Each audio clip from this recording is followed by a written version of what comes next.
On a related note, on the surface, it may be offensive to even consider cutting any U.S. aid to Israel, especially depending on the reasons. But there are those who don't consider the aid to be aid at all. So would the loss of this cash be a blessing in disguise? Israeli activist Rudy Rochman argues yes, and he's here now with us to explain. Rudy, why are you against this $1 billion in aid? Well, first of all, the aid is mostly not money. It's weapons and sort of equipment given to the IDF in order for us to be dependent on the United States. I was one of the first drafts in the IDF in 2011 that started to use US-made boots rather than the Israeli company Brill that was making boots in Israel.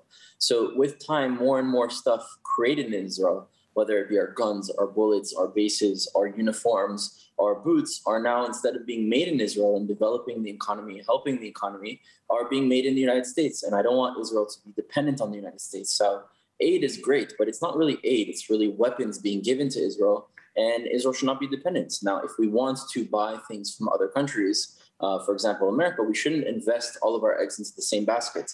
And so the U.S. foreign aid, we have to understand exactly what it is. It's basically financing weapon companies from the United States and making us completely dependent on the United States, which is something that we should be against. All right, well, isn't this aid in particular meant for replacing Iron Dome missiles used during the conflict with Hamas back in May? Is Israel capable of taking over the manufacturing for this job, right now? I mean, Israel is capable of taking out Hamas in the first place, that we wouldn't need the Iron Dome to begin with. But we're not doing that because we're not focused on long-term solutions to really benefit the country on the long scale. We're really focusing on short-term strategies that benefit certain corporations and weapon companies to keep selling and providing this quote-unquote aid to Israel. Now, of course, the Democrats, those that voted against this bill, weren't doing it from a place to better the society, better the environment, better the relations. They were doing it from a place that their voters are becoming more and more anti-Israel. And so to appease that base, they wanted to show that they're divesting in a way from Israel. But regardless of where this aid is being pulled out of, I want Israel to be completely dependent on itself and to manufacture its own, from the foods, from the vegetables, to even the weapons. We should be dependent completely on ourselves and not on other countries. So, where exactly do you draw the line? Because if Israel, for example, negotiated fewer strings attached to such cash infusions, would that be worth it to you? Yeah, well, let's talk about those strings, because I think most people don't understand that. With the deal that we have, where we're having billions of dollars, but those billions of dollars are really in the form of weapons, then we can't sell weapons to certain countries without the authorization of the United States. We can't buy weapons from other countries without the authorization from other countries. And it's not just weapons, it's also intelligence. I don't want my country to be going into a deal where, in order to get something, we have to basically sell our soul. So we have to create a deal, if we have deals, where we're not dependent only on one country, and that it doesn't come with all these ties attached to it. Now, if we are to depend, let's say, for example, planes, right? Israel could have potentially built Tel Aviv many years ago, but let's say today we do need to buy planes. I don't want to invest in only one place. I want Israel to be dependent on many different places, so that if one of those places falls, it has other options. Right now, we're fully invested into the United States. What happens tomorrow if the United States becomes anti-Israel? What happens tomorrow if the United States falls? What do we do? We're not ready for that situation. And Israel, especially with our history as Am Yisrael, we should be ready for all situations and not wait for the moment for people to turn on us.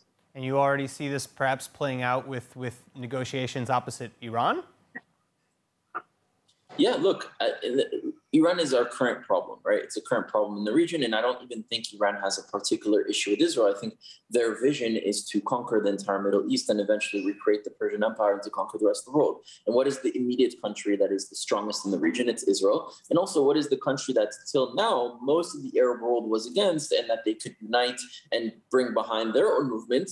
If they're against Israel, then they would be uniting all. I think that's really the interest of Iran being anti-Israel, but they're trying to get to the stage of the world in order to become, one of the countries that are the strongest in the world. So I think if we want to be dependent, if we want to create a better future for ourselves, we have to become independent. And of course, that takes time. We're a new country. We're 73 years old, and we have to make the moves in order to become completely independent and not dependent on countries, especially the United States, which we clearly see a trajectory of anti-Semitism rising, of politicians being more and more anti-Israel. Why would we be dependent on those countries? Again, I want to remind everyone, it's not about being against relations with the United States. It's not being against getting aid or help, true aid, from other countries or having relations. It's about toxic relations. It's about relations that have string attached to them. That means bad for Israel and us being dependent and not being independent.